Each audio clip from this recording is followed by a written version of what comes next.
আমাদের সঙ্গে এই মুহূর্তে টেলিফোন লাইনে রয়েছেন দিলীপ ঘোষ, বিজেপি নেতা। কথা বলবো দিলীপ বাবুর সঙ্গে। দিলীপ বাবু, সৌগত রায়কে আপনিও দীর্ঘদিন চেনেন, জানেন তার মতো প্রাজ্ঞ রাজনৈতিক ইতিহাসটা জানেন না এমন হতেই পারে না।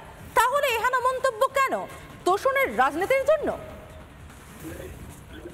ওনাকে তো আমি জানি আবল তাবল বলার জন্য। তার শিক্ষাগত যোগ্যতা হতে পারে, তিনি মাস্টারি করেছেন, বয়সও হয়েছে, কিন্তু তার বুদ্ধির পরিপক্কতা হয়নি। পার্লামেন্টে ওনাকে আমি 5 বছর দেখেছি, বাঘাশিল্যের মতো ব্যবহার করেন, বারবার উঠে দাঁড়ান, তাকে ধমক খেতে হয়, বাকিরা পিছন থেকে ফ্যাঁক মারে।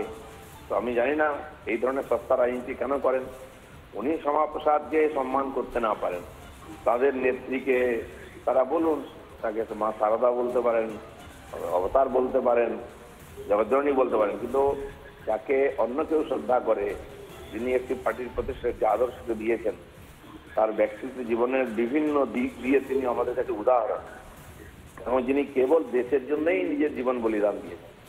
সেটা তোমাদের কাছে না হতে পারে ত্যাগ। যারা কেবল মহলার মুক্ত ত্যাগ করছেন তারা ওই ত্যাগের মহিমা বুঝতে পারবেন না। তো সেই জন্য উনি এই ধরনের কথা বলে যদি শ্যামাপ্রসাদকে ছোট করেন, শ্যামাপ্রসাদ ছোট হবেন না, ওনার নিজের যে পরিপক্কতা সেটা আবার প্রমাণ হবে। অনেক দিলীপ বাবু আমাদের সঙ্গে থাকুন। আমাদের সঙ্গে এই মুহূর্তে রয়েছেন সিনেটর শুভ্রাংশু চ্যাটার্জি, আপনার সঙ্গে কথা বলবেন। শুভ্রাংশু।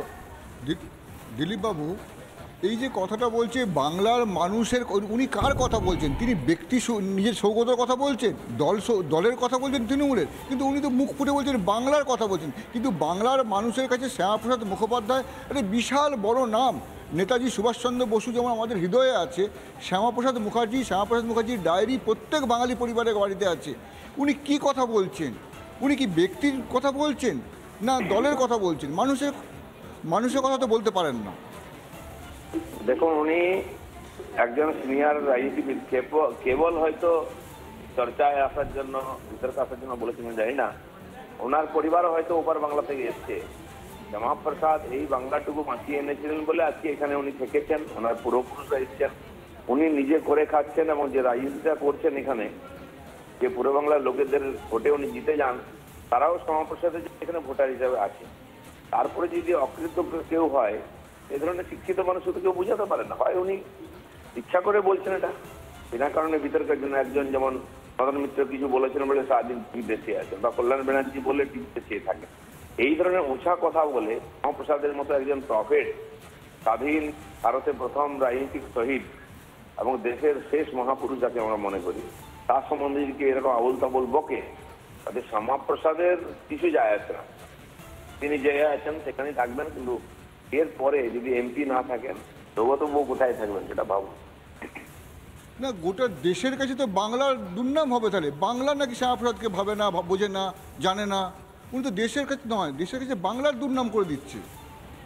না, আপনি কেন ভাবছেন যে উনি সৌগত বাবু বলে দিলে সারা দেশের লোক মেনে নেবে? শ্যামাপ্রসাদ আগেও ছিলেন, এখনো আছেন। এই রাজ্য মন্ত্রিসভায় ছিলেন, কেন্দ্রীয় মন্ত্রিসভায় ছিলেন, এবং 2 মন্ত্রিসভা থেকে পদত্যাগ করে এসছেন এখানকার মানুষের জন্য। পূর্ব বাংলার উদ্বাস্তুদের সঙ্গে ঠিক ব্যবহার করা হয়নি বলে তিনি নেহরু লোকসভা থেকে, নেহরুর মন্ত্রিসভা থেকে পদত্যাগ করেছিলেন মন্ত্রিত্বের পর। এবং রাজ্যেতেও একসময় বাংলায় দুর্ভিক্ষ হয়েছিল, মেদিনীপুর এলাকায় বলে করেন বলে ব্রিটিশের তাদের সঙ্গে ব্যবহার ঠিক মতো তাদের অত্যাচার করেছিল বলে তিনি এখানকার বাংলার মন্ত্রিমণ্ডল থেকে পদত্যাগ করে গিয়ে ওখানে খাবার দাবার নিয়ে সেখানকার মানুষকে সেবা করেছিলেন, তারা এখনো মনে রেখেছে। সেই জন্য হতে পারে যিনি কংগ্রেসই করেছেন, কংগ্রেসের বিরুদ্ধে শ্যামাপ্রসাদ লড়েছেন, তিনি আজকে টিএমসিতে এসছেন কেবল করে খাওয়ার জন্য, সেসব লোক শ্যামাপ্রসাদকে কোনদিন বুঝতে পারবে না। বেশ, অনেক ধন্যবাদ দিলীপ বাবু আপনাকে। নানা ধরনের কন্টেন্ট দেখার জন্য লাইক করুন, শেয়ার করুন আমাদের ফেসবুক পেজ, সাবস্ক্রাইব করুন আমাদের ইউটিউব চ্যানেল।